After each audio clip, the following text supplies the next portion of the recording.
Back when GoldenEye was released in 1997, almost anyone who had an N64 owned this amazing game, which is considered one of the greatest first-person shooters ever created. Even people who didn't have an N64 either went out and purchased one or was always at a friend's house to play. Around the same time, another game based off the James Bond franchise was released, but this time for the Game Boy. At first, you would think this is a Game Boy version of GoldenEye. There were lots of games that were released like this. Rare did this with many of their other titles like Killer Instinct, Donkey Kong Land, and Mickey Speedway USA.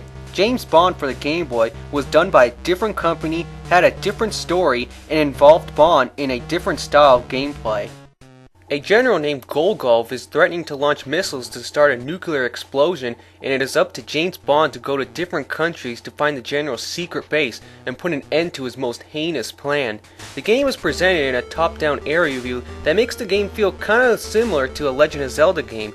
You talk to many different people to collect items and gain clues and hints to further yourself to the next level.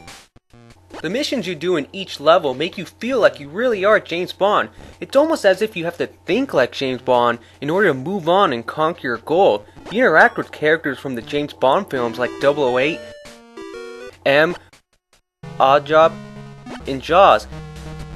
And a James Bond game wouldn't be complete without a girl for Bond to talk to, and of course, rescue from the villains. The game starts out pretty easy. The first few levels have you fighting off enemies that get in your way. When you reach the black market, you have to collect many different items just so you can get these night vision goggles for this dark cave. First, you have to get this chicken that this guy graciously gives you. Then you take the chicken and trade it for a cat. After you have traded it for the cat for this guy because his house is full of rats, he gives you a pearl. Then you trade the pearl for a passport, so once you get the passport, you can trade it for these night vision goggles from this guy. Believe it or not, using your pistol is not a very good idea when trying to knock out enemies. The pistol weapon shoots very slowly and enemies move much faster than you do. The gun takes 4 bullets to kill an enemy. The machete takes 4 slashes and works a lot faster. The machine gun and rocket launcher are much superior, but you don't get to use those weapons until the final levels. The only time you really need the pistol is when you come to this guard that won't let you in the door. In order to get in, you have to shoot the light bulb across the counter and make the entire room dark. Now, how are you supposed to figure that out? What's most important about James Bond? Playing in a casino, you get a set amount of $1,000 to start off with. Your goal here is to reach $2,500 to be able to play in this special room. You need to make this guy appear and start playing so you can shoot a dart at him later in the game, and once he is knocked out, you can relinquish his room key to the hotel to beat the level. This part of the game takes the longest to do because you are constantly losing and gaining money at the same time. There are 3 casino games you can play, but I played Blackjack since it was the only game I knew how to play. After you play the first half of the game, you don't do any more item finding and small errands for people. You are simply going through mazes and destroying enemies.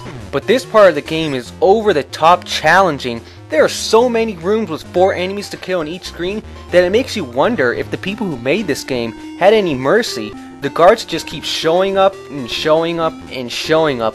Luckily, the people who did make this game had some mercy because they provide lots of health kits and weapon ammo like machine guns and rocket launchers in many of these rooms.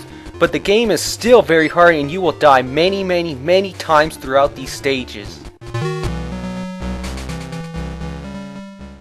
The boss battles are also tough. Take for instance Oddjob. The first time bursting him, you can't even fight him. You need a shield to bounce off his hats back at him. You get defeated and he strips you of your weapons and throws you in the Sahara Desert. It is boiling hot in this level and you have to take the right path or else you will die of the extremely hot temperature. Later in the game, you fight Oddjob again and now have the shield to bounce his hats right back at him.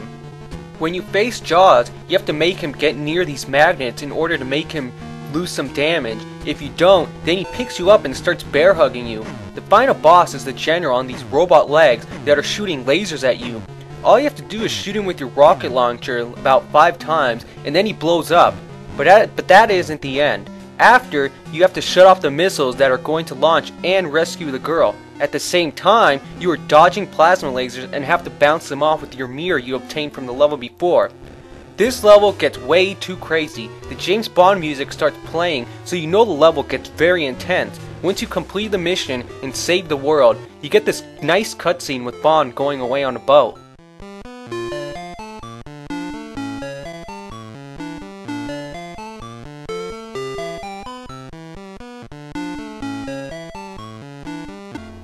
James Bond for the Game Boy has everything you would want in a James Bond game: fighting enemies, collecting gadgets, doing errands for people, and getting clues and hints, and having a storyline that is exciting. It's too bad no one really played this game when it came out, but the people that did play certainly played a magnificent game.